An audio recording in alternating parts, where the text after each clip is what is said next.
Physics chapter 2 motion. আজকে আমরা example 7 দেখব।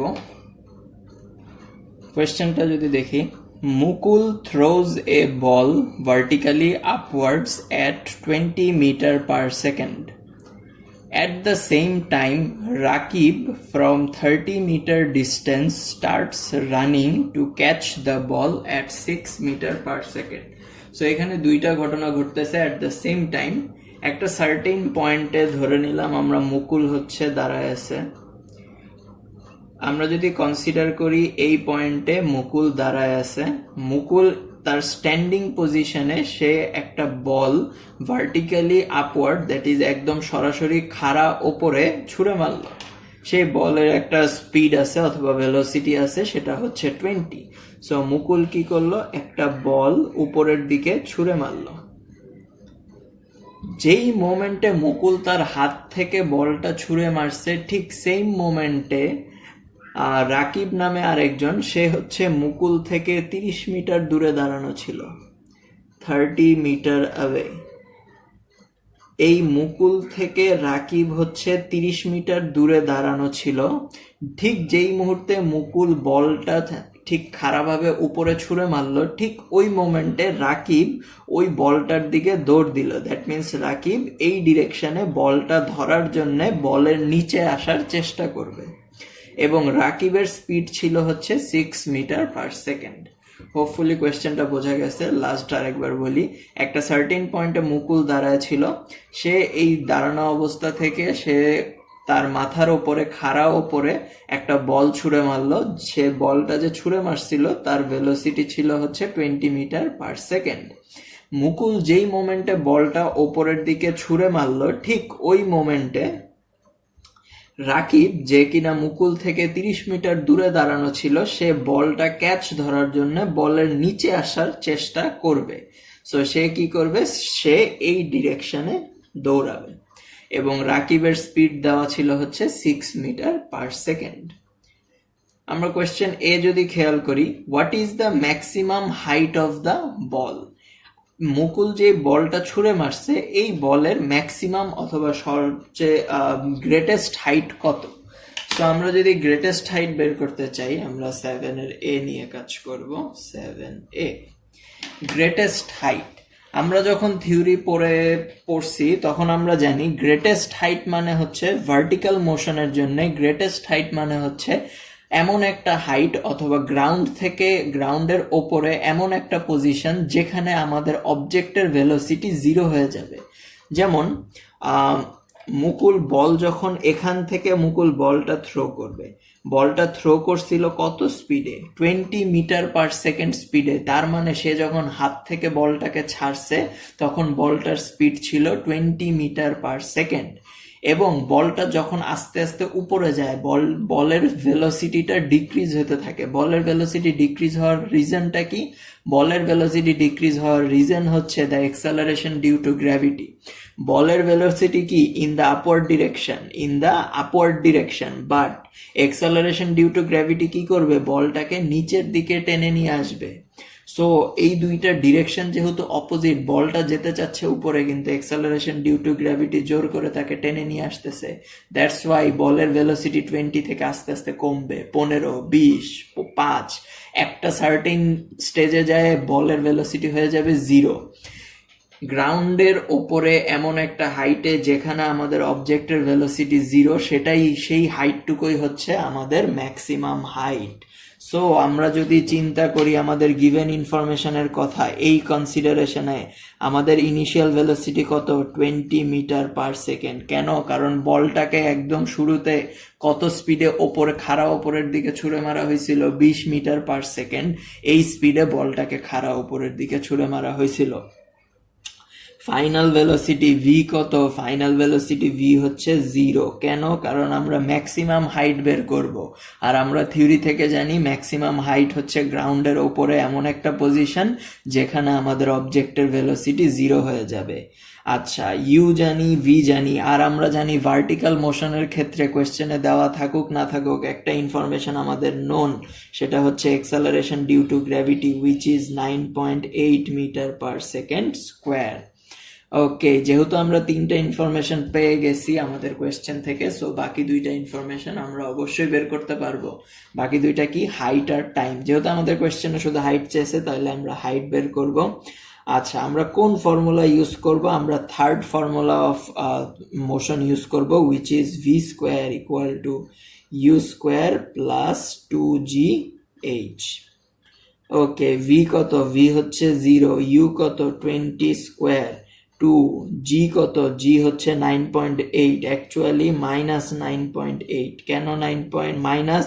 কারণ অবজেক্টটা ওপরে মুভ করতেছে। আমরা থিওরি থেকে জানি যখন কোনো অবজেক্ট ওপরে মুভ করে তখন আমরা জি কে নেগেটিভ কনসিডার করব, আর যখন সেটা নিচে মুভ করে তখন সেটাকে আমরা পজিটিভ ডিনোট করব। যেহেতু বলটা ওপরের দিকে যাচ্ছে, তাই আমাদের জি অথবা acceleration due to gravity is negative. So এখন যদি আমরা ক্যালকুলেশন করি, -19.6h equal to 400, or actually -400, or h equal to -400 divided by -19.6. therefore আমাদের ম্যাক্সিমাম অথবা গ্রেটেস্ট হাইট এটা কত হবে?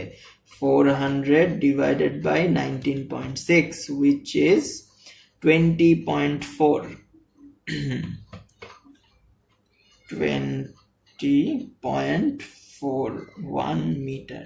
তাহলে বলের জন্য গ্রেটেস্ট হাইট অথবা ম্যাক্সিমাম হাইট হচ্ছে 20.41 মিটার। ওকে, এখন আমরা যদি 7 এর বি তে মুভ করি, 7 এর B, can Rakib catch the ball before it touches the ground? আচ্ছা, রাকিব কি ক্যাচটা ধরতে পারবে নাকি না? ক্যাচ ধরতে পারা অথবা না ধরতে পারার রিজনটা কি অথবা কন্ডিশনটা কি হবে? বলটাকে আমি ছুঁড়ে মারলাম, বলটা উপরে উঠলো, ঠিক ওই উপরে ওঠার পরে বলটা কি আবার নিচে পড়বে? এটা আমরা প্র্যাকটিক্যালি একটা বল যদি উপরে ছুঁড়ে মারি তাহলে আমরা দেখতে পারি। সো এই যে বলটা উপরে গেল এবং উপর থেকে আবার নিচে আসলো, যেই টাইমটা লাগলো বলের, ঠিক ওই টাইমের মধ্যে রাকিব যদি 30 মিটার ডিস্টেন্স ট্রাভেল করতে পারে তাহলে রাকিব বলটা ক্যাচ করতে পারবে। কিন্তু রাকিবের যদি 30 মিটার ক্রস করতে আরো বেশি টাইম লেগে যায় তাহলে কি হবে? তাহলে সে আর বলটা ক্যাচ করতে পারবে না। কেন? রাকিবের যেহেতু বেশি টাইম লাগছে, তার মানে রাকিব এই পয়েন্টে পৌঁছানোর আগেই বলটা মাটিতে পড়ে গেছে, আর মাটিতে পড়ে গেলে আমরা জানি সেটা ক্যাচ হিসাবে কনসিডার হয় না। সো আমাদের যেটা বের করতে হবে, দুইটা টাইম বের করতে হবে এবং তারপরে কম্পেয়ার করতে হবে। সো আমরা যদি এটার কথা চিন্তা করি, ফার্স্টে বলের কথা চিন্তা করি। বল যখন আমরা ম্যাক্সিমাম হাইট চিন্তা করছিলাম তখন আমাদের ইকুয়েশন যেগুলো ছিল, গিভেন ইনফরমেশন ইউ ভি জি। আচ্ছা, সো এখান থেকে আমরা চাইলে আমরা টাইম বের করতে পারি। টাইম এটা কি, আমরা কি এটা ম্যাক্সিমাম হাইটের জন্য চিন্তা করতেছি? যখন আমরা ম্যাক্সিমাম হাইটের জন্য চিন্তা করব তখন শুধু কনসিডার করব নিচ থেকে ওপরে যাওয়ার টাইম, ওপর থেকে নিচে আসার টাইম কিন্তু আমরা এখনো কনসিডার করতেছি না। আমরা কনসিডার করলাম T1 হচ্ছে T1 second is required to reach maximum height. Maximum হাইটে পৌঁছাইতে T1 সেকেন্ড দরকার হয়। সো এখন আমাদের ফর্মুলা হচ্ছে V equal to U plus GT, অথবা V হচ্ছে 0, ইউ হচ্ছে 20, জি হচ্ছে -9.8। কেন? কারণ ম্যাক্সিমাম হাইটে যেতে হইলে বলকে উপরে উঠতে হবে। T1, আচ্ছা সরি, T1 হবে এখানে। ওকে, এটাকে যদি আমরা ফার্দার ক্যালকুলেশন করি তাহলে আমরা পাবো 9.8 T1 equal to 20, or T1 equal to 20 divided by 9.8, 20 divided by 9.8, so এটা আসবে হচ্ছে 2.04 সেকেন্ড। আচ্ছা, এটা কি ম্যাক্সিমাম হাইটে পৌঁছাইতে বলটার টাইম, এখান থেকে এখানে আসতে বলটার কতটুকু টাইম লাগে, আবার ওপর থেকে নিচে আসতে কতটুকু টাইম লাগে, এটা কনসিডার করলাম। Let T2 second is required to come to ground. So গ্রাউন্ডে আসার জন্য কত টাইম লাগে? গ্রাউন্ডে আসার জন্য টাইম যেটা লাগে সেটা হচ্ছে t2 second. So t2 second যদি আমাদের প্রয়োজন হয় গ্রাউন্ডে আসার জন্যে, সো এখন আমরা দেখি আমাদের গিভেন ইনফরমেশন কি। এখন ম্যাক্সিমাম হাইটকে আমরা কনসিডার করব ইনিশিয়াল পজিশন, তাহলে আমাদের ইনিশিয়াল ভেলোসিটি 0, কারণ আমরা জানি ম্যাক্সিমাম হাইটের ভেলোসিটি 0। ফাইনাল ভেলোসিটি কত সেটা আমরা জানি না। হাইট আমরা জানি, হাইট হচ্ছে 20.41 মিটার, কারণ গ্রাউন্ডে আসার জন্য তাকে এই হাইটটাই তো কভার করতে হবে। সো ডিসপ্লেসমেন্ট হচ্ছে এইটা, এবং জি আমরা জানি 9.8। যদিও এত ডিটেলসে করার কোনো দরকার নাই, বাট তাও আমরা জাস্ট একটু শেখার জন্য করতেছি, এরপর আমি একটা ইজিয়ার ওয়ে দেখাই দিব। সো এখন তিনটা ইনফরমেশন জানি, আমরা টাইম বের করতে হবে। টাইম বের করার জন্য আমরা কোন ইকুয়েশন ইউজ করব? h = ut plus half gt square. Okay, h হচ্ছে 20.41, u যেহেতু 0 তাহলে u2 ক্যান্সেল আউট হয়ে যাবে, ut ক্যান্সেল আউট হয়ে যাবে, হাফ g হচ্ছে +9.8, কারণ বল এখন কি নিচে নামতেছে, ইকুয়াল টু টি স্কোয়ার। এখন এটাকে যদি আমরা সলভ করি, আমি একটু ক্যালকুলেটরের সাহায্যে করি, due to less space, 20.41 divided by, আচ্ছা মাল্টিপ্লাই 2 ডিভাইডেড বাই 9.8। এই অ্যান্সারটাকে যদি আমরা রুট করি তাহলে আমাদের টাইম আসবে 2.04 সেকেন্ড। আচ্ছা, এই জিনিসটা দেখানোর জন্যই অ্যাকচুয়ালি আমি পুরা প্রসেসটা সেকেন্ড টাইম করলাম। কি দেখানোর জন্য? যে একটা জিনিসের গ্রাউন্ড থেকে ম্যাক্সিমাম হাইটে উঠতে যতটুকু টাইম দরকার হয়, ওই ম্যাক্সিমাম হাইট থেকে গ্রাউন্ডে আসতেও ঠিক সেম অ্যামাউন্ট অফ টাইম দরকার হয়। এটা হচ্ছে আমরা এই যে t1 এবং t2 কে কম্পেয়ার করলে বলতে পারবো। সো আমরা কি দেখলাম যে টি1টা কি ছিল? গ্রাউন্ড থেকে ম্যাক্সিমাম হাইটে উঠতে কতটুকু টাইম দরকার হয়, আর টি2 কি? ম্যাক্সিমাম হাইট থেকে গ্রাউন্ডে আসতে কতটুকু টাইম দরকার হয়। এই যে একটা সার্টেন অবজেক্ট গ্রাউন্ড থেকে ম্যাক্সিমাম হাইটে যেতে এবং ম্যাক্সিমাম হাইট থেকে গ্রাউন্ডে আসতে টাইম রিকোয়ার্ড, এটা সবসময় same, that is t1 = t2। তাহলে বলের গ্রাউন্ডে আসতে t3 টাইম যদি লাগে, that is t1 + t2। Ground থেকে ওপরে গেল, ওপর থেকে আবার গ্রাউন্ডে আসবে, দ্যাট মিনস কি এই দুইটা টাইমকে আমরা যোগ করব। এই দুইটা টাইমকে যদি আমরা যোগ করি আমরা পাবো হচ্ছে 4.08 সেকেন্ড। তার মানে রাকিব যদি বলটাকে ক্যাচ করতে চায় তাহলে তাকে 4.408 সেকেন্ডের মধ্যে এই পয়েন্টে আসতে হবে, তার মানে 30 মিটার ক্রস করতে হবে। রাকিবের জন্য যদি আমরা ক্যালকুলেশন করি, একটু ডিফারেন্ট পেনে করি, রাকিবের জন্য যদি আমরা ক্যালকুলেশন করি তাহলে আমরা জানি s = v, t4 আমরা কনসিডার করি রাকিবের ক্ষেত্রে। আচ্ছা, সো t4 কি হবে? t4 হবে হচ্ছে ডিস্টেন্স বাই ভেলোসিটি। ডিস্টেন্সটা কত ছিল? 30 মিটার ডিস্টেন্স ছিল, এবং ভেলোসিটিটা কত ছিল? 6 মিটার পার সেকেন্ড ছিল। সো 30 ডিভাইডেড বাই 6, এটা আসবে কত?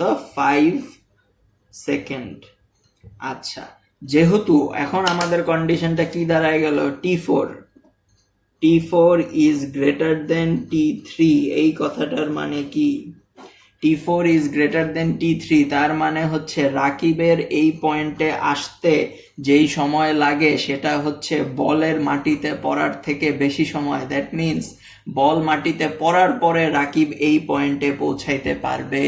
That means Rakib will not be able to catch the বল।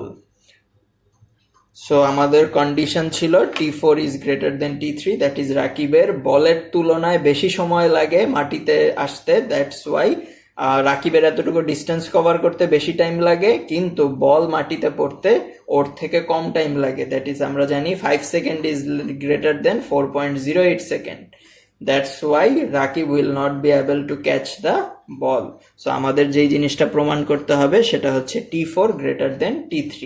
এই জিনিসটা প্রমাণ করতে পারলেই আমরা বলতে পারবো Rakib will not be able to catch the ball. That's it.